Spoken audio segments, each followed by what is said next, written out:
안녕하십니까. 경제 어벤져스 오늘 이제 세 번째 시간입니다. 우리나라 가계 자산의 70%가 부동산에 있다고 합니다. 그래서 이제 우리가 이제 부동산 투자에 많은 국민들이 관심을 가지고 계시는데요. 그러다 보니까 정부는 각종 이제 규제를 내놓고 있습니다. 근데 이제 얼마 전에 정부가 발표를 했죠. 근데 이제 이 정부에서 발표를 내놓을수록 이제 부작용만 불러오고요. 이제 시장 불신만 커진다. 뭐 이렇게 말씀들을 많이 하십니다. 과연 이분 부동산 정책 잘못은 무엇이고 아니면 뭐 잘한 것인지 뭐 이렇게 좀 한번 따져보도록 하겠습니다. 오늘도 역시 이제 전 청와대 경제수석 하셨고요. 성신여대 교수님이신 강석훈 교수님 나오셨습니다. 안녕하십니까? 네, 안녕하세요. 네, 오늘도 역시 또 좌측에는 기획재정부 공공정책국장, 그다음에 캠코 한국자산관리공사 대표하셨고요, 사장하셨고요. 지금은 한국자산관리 방송 사장하고 계시는 장영철 사장님 나오셨습니다. 안녕하십니까? 네, 안녕하세요. 원체 높은 분들을 모시다 보니까는 금세 직함들이 이렇게 딱 나와야 되는 평상시 부르던 직함이 아니어서 간단하게 이름만 얘기를 하시죠. 그럴까요? 앞으로는요. 이렇게 하도록 하겠습니다. 자, 뭐 일단 이렇게 이제 정책이 계속 뭐 나오고 있는데 뭐 배경이 있을 것 같아요. 뭐 예, 그 이번 정부 들어서 이제 지난 7월 10일까지 22번이나 이제 대책을 발표를 했잖아요. 네네. 그래서 제가 이제 여러 모임에서 이제 요새 부동산이 어느 모임에 가든지 다 화제예요. 네. 근데 다들 얘기가 현 정부가 두더지 잡기 놀이를 하고 있는 것 같다. 그러니까 우리가 왜 방망이 들고서 뭐 삐죽 나면 뭐 한 방 치고 한 방 치고 이런 이제 대증요법을 계속 반복하다 보니까 막상 집값은 못 잡고 그다음 방망이만 요란하게 이제 소리는 났는데 그 이제 집값이 계속 올라가면서 이게 오히려 불평등이 더 가중되는 상황이 벌어졌다. 참 그 묘한 일들을 하고 있다. 이런 얘기들을 많이 하더라고요. 저도 이제 같은 관점에서 그렇게 보고 있는데 조금 시장 원리에 조금 더 맞춰야 되지 않나 이런 생각을 좀 하고 있습니다. 교수님. 예, 그 최근 그 경실련이 발표를 했죠. 우리 서울 시내 아파트 가격을 이렇게 제일 비싼 가격부터 이제 싼 가격까지 줄을 쫙 세웠을 때 그걸 가운데 있는 걸 중위수라고 하는데 중위수로 판단한 서울 시내 아파트 가격이 지난 한 3년간 52%가 올랐다고 하죠. 그리고 또 다른 통계를 보면 이번 정부가 출범할 때 서울 시내 전체의 아파트 가치가 약 한 800조 원 정도 됐었는데 지금은 한 1200조 원 정도 된다고 합니다. 1234조 원으로 작년 가을 현재 추계가 되는데 그러면 이걸로 봐서도 약 50%가 오른 거거든요. 그러니까 주택 가격이 정말 겁나게 오르니까 이 서민들은 일부 굉장히 많은 서민들은 내가 앞으로 영원히 집 살 일이 못 사는 거 아니냐 하는 그런 이제 불안감이 많이 퍼지고 있고 또 하나는 서울시가 그렇게 오르고 그러니까 서울을 굉장히 규제를 강화하니까 또 지방이 오르고 서울 근교가 오르고 또 서울 근교가 오르니까 서울 시내가 상대적으로 싸 보여서 또 서울 시내가 오르는 이런 악순환에 지금 국면에 들어가 있는 거 아닌가라고 생각이 됩니다. 부동산 이번 정책이 이제 세금에 이제 주로 어차피 포커스가 많이 맞췄는데 굉장히 강력하게 이번에 나온 것 같아요. 예, 뭐 그 22번의 대책 중에 상당수가 세금 대책인데, 그러니까 이제 저희가 세금 대책이라고 얘기할 수도 있고 또 하나는 부동산 시장에서의 수요와 공급 사이드에서 이제 수요에 대한 정책이다라는 얘기를 할 수가 있는데 주로 세금을 높여서 집을 살려고 하는 수요를 억제하는 방향으로 나가고 한쪽에는 수요를 억제하는 방향으로 나가기 위해서 세금을 많이 물렸는데 지금 뭐 최근에 지난 7월 10일 날 발표한 정책을 보면 3주택자의 경우 주택 양도세율이 뭐 지금 72%에서 거기다 기타 세금까지 더하면 79%까지 올라간 상황이거든요. 그러니까 굉장히 세금이 무시무시하게 올랐습니다. 그런데 이렇게 세금을 많이 중과하는 이유가 뭐라고 생각하세요? 그러니까 세금을 많이 물리면 일단 보유세 단계에서는 니네들이 버틸 수 있겠느냐, 팔아야지 이렇게 생각을 하고 있는데 그래서 막상 팔려고 하니까 이번에 또 양도세가 기다리고 있잖아요. 양도세가 또 절반 이상 지금 이런 상태로 하면 이제 거의 뺏기는 상황이 뺏긴다는 게 좀 표현이 좀 어폐가 있습니다만 하여튼 그 양도 차액의 상당 부분을 이제 양도세로 내게 돼야 되는데 이게 이제 1주택자의 입장에서 본다면은 내가 이렇게 양도세를 많이 내고서 동일 조건으로 다른 데 이전하기가 상당히 어려운 상황이 돼 버렸거든요. 그러다 보니까 이제 양도세가 오히려 집 파는 거를 저지하는 상황이 벌어졌어요. 그러니까 단계마다 세금 대책을 세우니까 사람들이 흡사 포위된 느낌을 갖고 여기서 더 이상 움직이지 않겠다. 그럼 도대체 정책에 기대하는 효과가 도대체 뭐냐? 근데 그런다고 해서 공급을 더 늘려주냐면 또 그것도 아니에요. 이제 끼껏 한다는 게 이제 3기 신도시를 만들었으니까 글로 가라 그런 얘기인데 실제로 보면은 3기 신도시를 뭐 가겠다는 사람도 있겠지만은 아니 나는 내가 살던 주변에서 계속 살았으면 좋겠다 이런 욕구도 굉장히 크거든요. 근데 이 욕구에 대해서는 답을 못하는 상황이 계속 벌어지니까 그 내가 계속 있던 자리에서 살고 싶다는 욕구를 못 채워주는 공급 부족 현상이 계속 벌어지니까 가격이 오를 수밖에 없다 이렇게 얘기를 할 수 있겠습니다. 뭐 부동산이랑 이제 수요 공급의 곡선에 따라 가지고 가격이 결정이 되고 이제 수요가 모자라면 가격이 올라가야 되는데 개인적인 생각은 제가 이제 부동산을 계속 이제 방송을 하는 사람 입장에서 보면은 요즘 이제 수요 공급의 원칙은 사실 벗어난 것 같아요. 이게 심리 싸움으로 해버리지 않았나 하는 게 생각. 정부가 시키면 반대로 하면 돈 번다.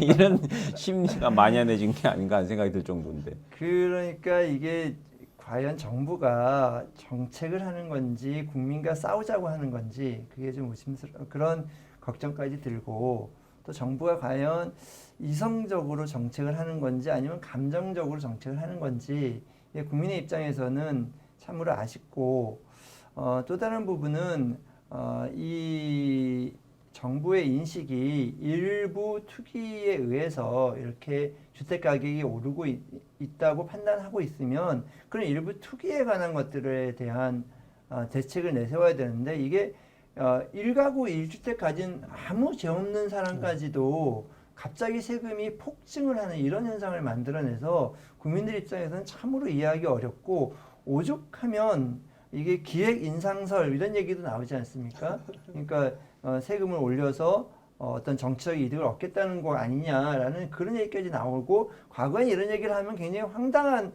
소리 취급하는 사람으로 취급당하기도 했지만 지금은 그거 맞는 거 아니야 하는 분위기까지 간 것으로 보입니다. 그렇지 얼마 전에 그럼 그거 뭐 그런 것 뜻인가요? 얼마 전에 그 이제 국민들한테 그 뭐 돈을 이제 이렇게 해줬잖아요. 코로나 때문에요. 아 긴급 재난지원금. 재난지원금. 예. 뭐 그런 그거 등등의 그걸 걷어들이느라고 세금 올렸나요? 뭐 그런 것도 있겠지만은 재정 자체가 올해 예산 편성 자체가 적자를 상정을 하고 편성이 됐잖아요. 30조 원의 이제 적자 편성을 했는데 근데 이제 추경 이제 계속 반복이 되면서 앞으로의 재원 대책은 전부 이제 세금이 안 거치는 상황이 벌어지니까 이제 국채를 발행할 수밖에 없는 그런 상황이 되다 보니까 아 이게 세수 확충이라는 게 옛날에는 별로 잘 안 믿었는데 이제는 점점 그 강 교수님 말씀대로 좀 다가오는 그런 느낌을 많이 받는 것 같아요. 아니 이제 저는 한번 여쭤보고 싶은 게 있는데요. 이제 그 전에 이제 그 아무래도 이제 전체적인 이제 경제 정책을 다 이제 우리나라 경제 정책을 관여하시던 분이기 때문에 우리나라 이제 지금 이번에 그 임대주택 사업을 갖다가 이제 철회를 했잖아요. 근데 그 전에는 뭐 굉장히 강력하게 이렇게 권장을 했다가 이게 이제 다주택자들 양산하는 어떤 제도가 혜택을 주는 문제다 해가지고요. 근데 이제 부동산 하는 쪽에서는 사람들은 학자들은 또 어떻게 봤냐면 임대주택 사업을 자꾸만 이렇게 사업자 등록을 권유하는 게 결국은 숨어 있는 세금을 확보하기 위한 정책 아니었냐 이렇게 시각도 있었거든요. 그 조금 그건 좀 양자의 밸런스가 있는데요. 네네. 하나는 이제 두 가지 목적이 다 있었다고 보면 될 것입니다. 하나는 이제 임대 사업을 확대해서 보다 많은 사람들이 안정적인 주거 여건을 가지게 하자는 것도 하나의 포인트가 있었고 네. 또 다른 포인트는 그로 인해서 정상적으로 소득이 있는 곳에 세금을 내자라는 두 가지 측면이 있었고 또 하나는 우리가 다 기억하다시피 그 임대 소득자에게는 일정 요건 하에서 그 월세 인상률을 5%로 제한을 했거든요. 그러니까 주거 안정을 시키려는 이런 세 가지 목적이 다 동시에 있었고 그래서 시장에서도 그 정책에 대해서는 크게 반감 없이 많이 임대사업들 하시는 분들이 많아졌는데 지금에 와서 갑자기 임대사업 하시는 분들이 네가 굉장히 주택이 많으니 너는 아주 나쁜 놈이다. 뭐 이런 식으로 아주 취급을 하면서 갑자기 그렇죠. 기존 혜택을 다 없애니까 그러니까.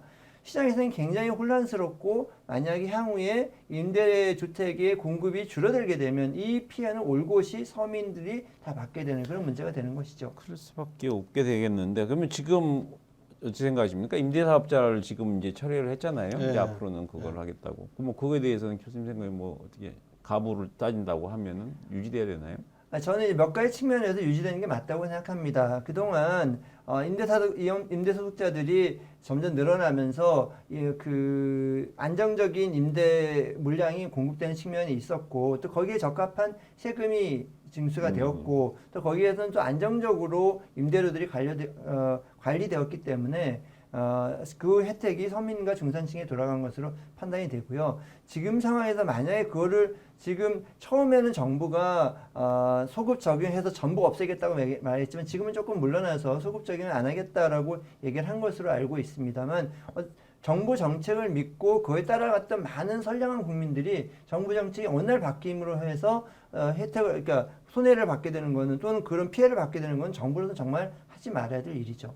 어떻게 보십니까? 그러니까 전반적으로 불소급의 원칙을 깨고 있다 정부가. 네, 우리가 네. 정부 정책의 이제 신뢰도가 굉장히 떨어지게 됐는데 기본적으로 그 국민한테 이익을 주는 경우에는 소급을 해도 괜찮아요. 근데 불이익을 주는 경우를 더구나 정부 정책을 믿고서 다른 그런 그 임대 사업자를 갖다가 정부가 굉장히 독려를 했잖아요. 그런데 제가 좀 황당하게 생각했던 거는 임대 사업자 제도를 왜 지난 정부에서 만들어 놓고 우리가 이제 여기서 이렇게 힘들게 됐느냐 뭐 이런 식으로 얘기를 하는데 실제로는 임대 사업 제도는 지난 정부에 만들었겠지만은 그 혜택은 그렇게까지 많이 안 주고 그냥 안정적인 목표에서 했는데 현 정부 들어서 굉장히 독려를 했잖아요. 그리고 어떻게 보면 일종의 강요 비슷하게 집 있는 사람 보고 너 집 팔래 아니면 임대사업자 등록을 할래 이렇게 이제 거의 강권하다시피 하니까 사실 등록을 한 거란 말이에요.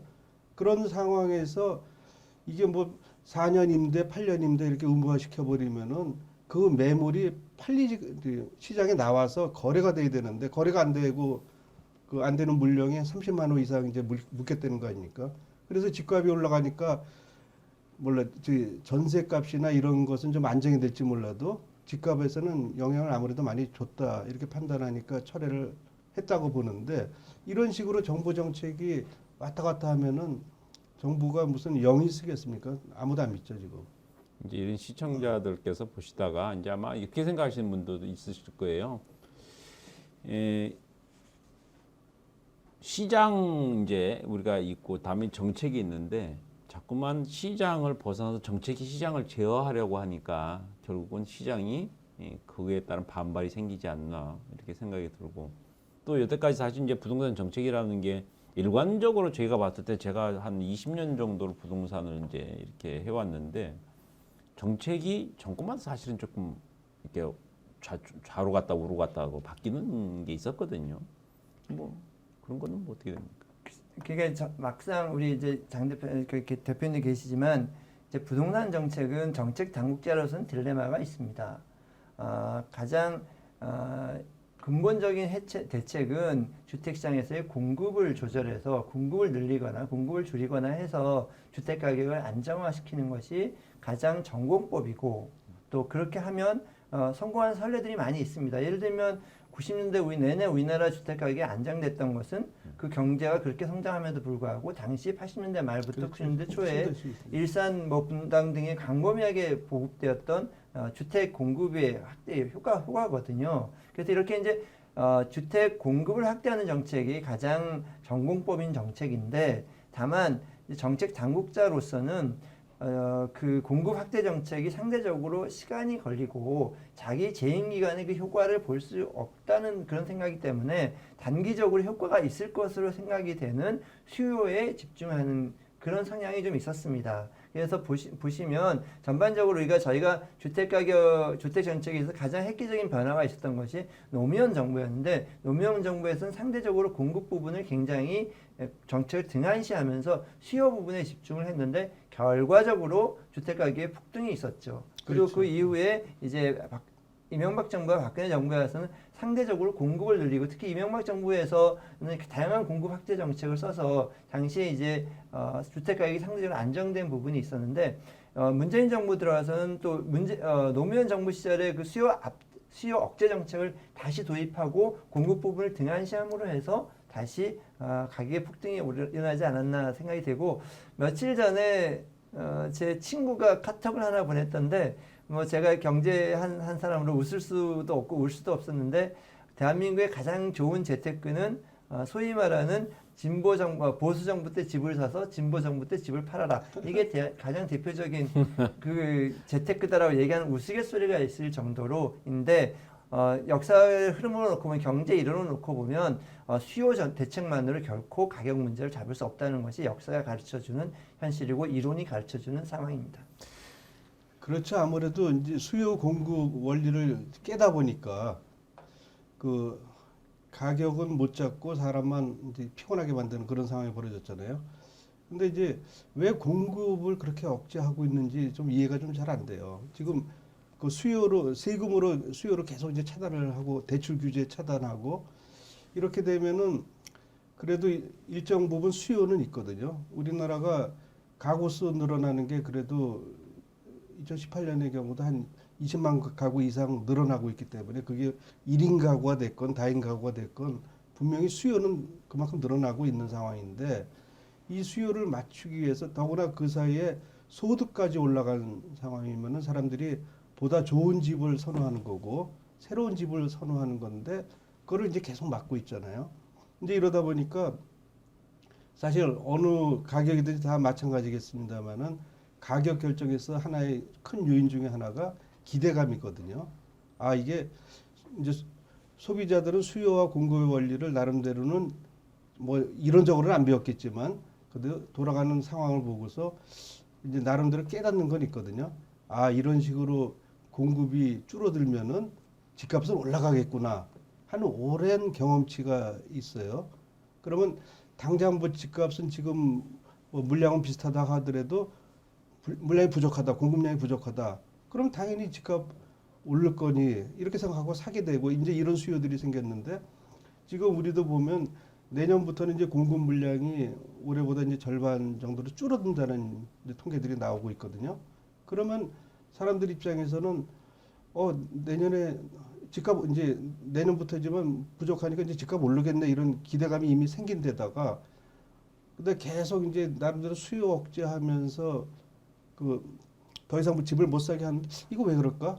그러면서 더 사게 하는 그러니까 이때를 놓치면은 나는 이제 영영 무주택자로 남을 수밖에 없겠구나 하는 30, 40 세대의 그 공포감 이런 것들이 곁들이면서 최근에 이제 그 잠자고 있던 수요까지 깨우는 그런 상황이 벌어졌거든요. 그래서 이게 이제 정부 정책의 전면적인 신뢰도 문제하고도 관계가 되기 때문에 이 부동산 담당 그 장관이나 이런 분들에 대한 전면적인 교체도 불가피하지 않느냐 이런 생각이 좀 듭니다. 근데 이제 저는 이제 생각이 어차피 이제 우리나라 주택 보급률은 100%가 넘었어요. 103%인가 이렇게 제가 알고 있는데, 근데 실제 이제 자가주 점유율은 70% 정도가 되고. 근데 그런 걸 봤을 때는 우리나라 103%라는 소리는 이제 가게 집은 다 샀다는 소리거든요. 근데 모든 가게마다 집을 다 살 수 있는 건 아닙니다. 차상위 지금 자기가 주택을 구입할 능력이 없어요. 그러다 보면은 결국적으로는 주택은 제가 봤을 때는 충분한 공급이 됐는데 시기에 맞는 공급이 안 되지 않았나. 지금 예를 들면 일가구 주택들이 이제 많이 늘어나고 나오고 있는데 나홀로주택을 위해서 한 주택 공급 같은 거 안 된 영향. 그 다음에 이제 제가 봤을 때는 지금까지 우리나라 정부가 토지 있는 공급을 많이 했는데 직접적인 주택 공급은 잘 안 했어요. 사실 이제 그게 이제 제가 좀 가시화된 게 보이기에는 아마 이제 그 이명박 정부 때부터 이제 보금자리나 이런 식으로 해가지고 주택 공급이 좀 적극적으로 이루어진 걸 보이는데 지금도 보면은 사실 토지 개발은 하지만 주택을 직접적으로 공급하지는 않아요. 그래서 반값 아파트란 말들은 하시는데 실질적으로 반값 아파트가 이루어진 정책은 못 봤거든요, 저도요. 예, 그런 것들이 지금의 문제가 있지 않나. 그러니까 결국은 저는 보기에는 정책의 불신도 있지만 또 그 정책의 불신에 따른 국민들이 갖고 있는 그냥 부동산에 대한 그냥 무조건적인 어떤 맹신도 저는 좀 이런 일들을 계속 반복되게 한다 저는 이렇게 보여지거든요. 글쎄요, 저는 뭐 그 맹신이란 말 부분은 상당 부분 동의하는 부분도 있고 동의하기 어려운 부분도 있는데 사실은 이제 지금 부동산 가격이 올라가는 것은 본질적으로는 금리 때문입니다. 그렇죠. 예, 금리가 역사상 최저 수준으로 내려왔고 금리가 최저 수준으로 내려왔다는 것은 상대적으로 돈의 값이 떨어졌다는 것이고 돈의 값이 떨어졌다는 얘기는 실물 자산의 가격이 올라간다는 거거든요. 네, 네. 이게 이제 경제 이론으로 그렇고 금리가 떨어지면 당연히 부동산 가격은 그렇죠. 올라가는 거죠. 네, 네. 정부가 그걸 부동산 가격이 금리가 내려가도 부동산 가격이 올라가는 것을 마치 그게 일부 아주 나쁜 투기꾼들이 조작해서 이렇게 가격이 올라갔다는 취지로 오해를 하고 있는 것 같은 생각이 저는 들고요. 그 다음에 이제 두 번째는 정부 정책의 주안점이 어디로 가야 될 거냐라고 생각해 보면 공급을 확대하는 부분에 있어서도 사실 이제 대표님 말씀하신 사회자께서 말씀하신 대로 공급을 확대하는 것도 있지만 사실은 정부가 공급하는 확대라는 것이 우리가 수십 년 동안 지켜온 그린벨트를 푼다거나 아니면은 서울에서 멀리 떨어져 있는 지역에 신도시라는 걸 짓는 방식으로 공급을 하는 것인데 그게 정부가 할 수 있는 공급 확대 방식입니다. 그러나 이제 민간에서 공급을 확대할 수 있는 다양한 방식이 있거든요. 뭐 재건축 재개발도 그런 것들의 일종의 하나이고 그게 이제 재건축 재개발이 일종의 약간의 고급주택 공급에 대한 욕구라면 그 다음에 정부로서는 상대적으로 서민들이나 중산층이 많이 거주할 수 있는 안정적인 임대주택을 많이 공급해야 되는 건데 그런 부분에 대해서는 민간에서 공급하는 것은 이번에 사실 맞겠다는 거 아닙니까? 그러니까 그것도 굉장히 황당한 정책인 것이죠. 그렇죠. 그러니까 우리나라가 이제 건설 시장에 있어서 사실 민간의 역할이 굉장히 큰 거거든요. 공공 부분에 있어서는 재원의 한계 때문에 그렇게 많이 그 임대주택 그 뭐 말은 이제 공공 임대를 늘려라 그러지만은 현실적으로 그 재원 부족 때문에 잘 안 되거든요. 그래서 상당 부분을 민간에 의존할 수밖에 없는 시스템이 되어 있고 그러려면은 그 건설 시장에 참여하는 내가 이제 건설에서도 있지만은 사실 수요자 공급자도 다 참여를 하거든요. 근데 이 참여하는 사람들의 시장을 점점 그 세금 정책으로 좀 막고 있다. 이제 이렇게 되면은 우리나라가 경제 성장에 있어서 사실 건설의 역할이 굉장히 있었거든요. 되게 역대 경제 성장률 중에서 건설 부분이 어느 정도 역할을 하느냐, 되게 한 절반 정도로 이제 평가를 하고 있는 것 같은데, 근데 이거를 이제 자꾸 이제 그런 식으로 규제를 하면서 일을 못하게 하니까 성장률은 점점 떨어지고, 그리고 집 공급은 안 되고, 이랬을 때 전에도 보면은 건설 회사들이 이제 유동성 위기에 몰려갖고, 그래서 이제 각 회사들이 5천억, 1조 이상씩 이렇게 증자를 한 경우가 좀 있었어요. 근데 그런 현상이 또 이제 벌어지지 않나. 이제 건설회사도 저거 어떻게 버틸려나.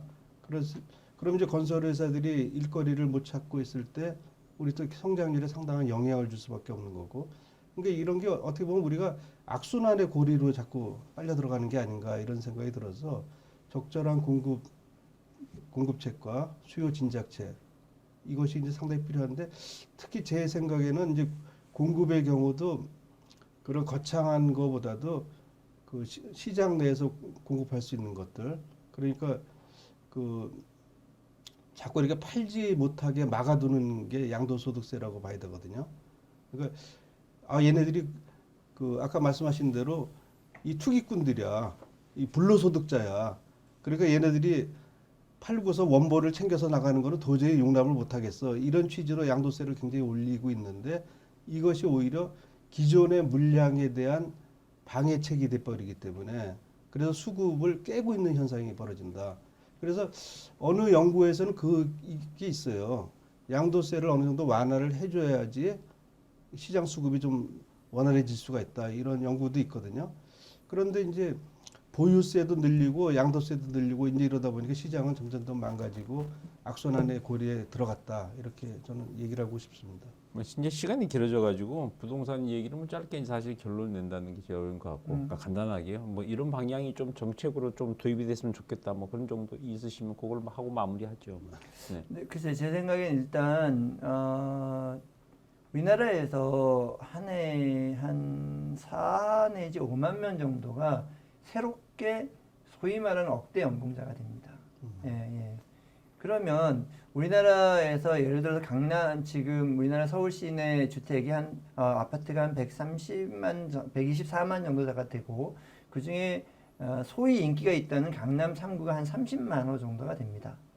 근데 해마다 4, 5만 명의 억대 연봉자가 나온다고 하면 그 중에 뭐 일부 상당수 부분은 또 저 좋은 주택에 가려고 하는 분들이 있을 겁니다.